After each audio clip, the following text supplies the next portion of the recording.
Our first order of business, H.R. 2842, the Accelerating Individuals into the Workforce Act. I'll turn the sponsor to the bill, Mr. Curbelo, to give an opening statement. Thank you, Chairman Brady, and thank you to Ranking Member Neal as well for together bringing this bill, the Accelerating Individuals into the Workforce Act, before the committee today. And thank you, Congressman Davis, for being my partner on the legislation and for all your work in this space. While we have made some progress helping individuals and families lift themselves out of poverty, there are clear indications that we can do more.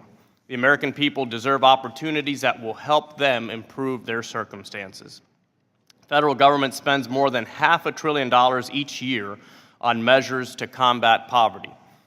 Despite this large investment, there are still over 43 million people living in poverty in our country. The number of Americans who live in areas that have severely concentrated poverty has nearly doubled over the last decade to an historic high of 14 million. In these areas, at least 40% of families live below the poverty line. Today, 13.5% of Americans live in poverty. When the war on poverty began, this number was around 15%. We can do more to help American families. Through innovative proposals like the bills we are considering today, we can make a difference and improve the lives of individuals throughout the country. Mr. Chairman, H.R. 2842, the Accelerating Individuals into the Workforce Act, incentivizes employer partnerships with state and local agencies to hire recipients from the Temporary Assistance for Needy Families program. This bill uses $100 million from the TANF Contingency Fund to create grants so states can conduct demonstration projects intended to assist low-income individuals in entering the workforce and maintaining employment. This bill also empowers local communities by giving them the ability to control how TANF dollars are spent.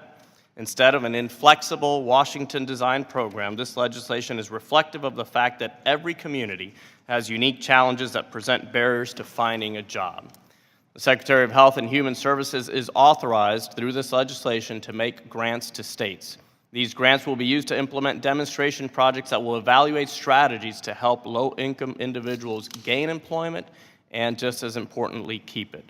This legislation requires that states meet certain criteria to ensure that the programs are effective. This includes a description of how local governments will coordinate these efforts with others that assist low-income individuals.